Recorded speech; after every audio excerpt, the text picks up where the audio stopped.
Sur les plages de l'Atlantique, ce garçon fait l'admiration de tous. Il s'appelle Ismaël, il est surfeur et c'est un véritable phénomène. Et pourtant, Ismaël n'aurait jamais dû surfer. Handicapé, il a été amputé de sa jambe droite 8 jours seulement après sa naissance. En fait, Ismaël est un vrai miraculé. Amputé à 7 reprises avant l'âge de 8 ans, puis victime d'un cancer, il a passé son enfance dans les couloirs de l'hôpital. Ça faisait une semaine qu'il s'était mis... Depuis, il y retrouve très souvent le professeur Bondoni, qu'il a opéré quand il était nouveau-né.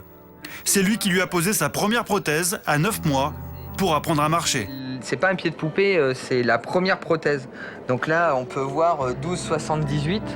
Donc c'est le moment oui, où... parce qu'il fallait absolument qu'il apprenne à marcher et qu'il marche à un âge normal. Donc, alors les pieds étaient taillés par le prothésiste parce qu'il n'y a pas de pied à cette taille. On voit il y a des petits raccords bois ici, un peu de cuir. Par-dessus, on mettait une chaussure. Avec la croissance.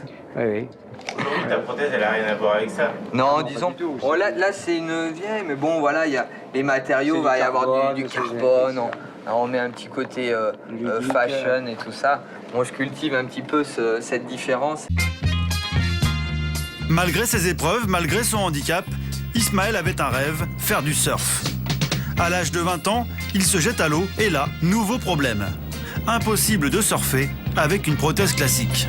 La première étape, quand on veut surfer, c'est de pouvoir passer de la position couchée où on rame avec les mains et de se lever pour se mettre debout.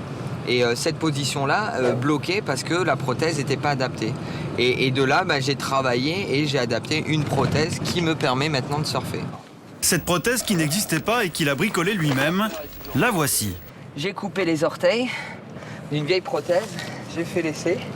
Le fait de raccourcir la longueur du pied et raccourcir la longueur du tibia, et j'arrivais à une taille qui me permet d'en surfer en déséquilibre, mais dans le sens de ma glisse. Donc ça reste vraiment rudimentaire, artisanal, parce qu'il n'y a pas de marché, donc ça n'intéresse pas grand monde.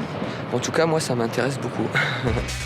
Résultat, sur la mer comme sur la neige, il enchaîne aujourd'hui des figures incroyables que beaucoup de valides ne maîtrisent pas.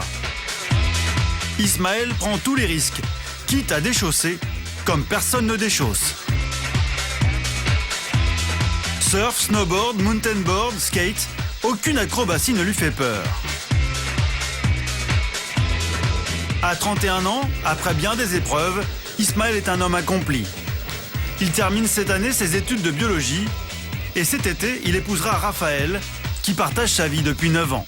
Je pense que s'il n'était pas handicapé, il n'aurait pas besoin de prouver plein de choses aux gens, de se dépasser, de surpasser un petit peu. Je pense qu'il ne serait pas pareil. Mais d'ailleurs, c'est ce qui m'a plu en lui au départ. C'est quelqu'un qui se battait, qui vraiment faisait plein de choses, quoi. Le dernier défi sportif d'Ismaël, c'est de jouer au golf. Loin de la glisse, mais toujours avec l'esprit rock'n'roll. Et une fois de plus, Ismaël ne perd pas une occasion de se faire remarquer grâce à son sens de l'humour. Après, en dessous, on a le handicap. Je disais, nous, on part déjà avec un avantage, on est super handicapé. Déjà, ça c'est fait.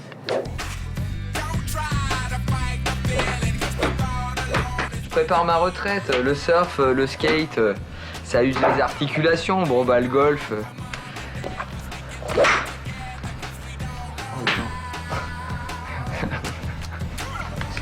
Elle est tombée au pied, là. Son énergie, Ismaël l'utilise aussi quotidiennement pour rendre ce que la vie lui a donné au travers de son association. Créée il y a 4 ans, elle permet aux handicapés de pratiquer comme lui des sports extrêmes. Et ça, c'est chez nous maintenant. Et aujourd'hui, c'est un grand jour. Il inaugure une permanence à l'hôpital pour accueillir des personnes handicapées et leurs familles. On est connu pour faire un peu les fous sur les plages d'Aquitaine et de France et même d'ailleurs. Mais aussi, il y a ce côté qu'on voulait un peu plus sérieux. En 4 ans, plus de 200 personnes handicapées ont pu bénéficier de stages sportifs et repousser leurs limites grâce à Ismaël. Tu peux pas vivre égoïstement quand tu as vécu certaines choses et que cette expérience serve les autres.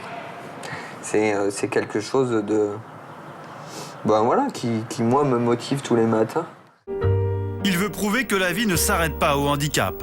Dire qu'une famille a pu a pu vivre une vie agréable parce que des gens ont su les aider à un moment donné. Et ben c'est aussi une fierté.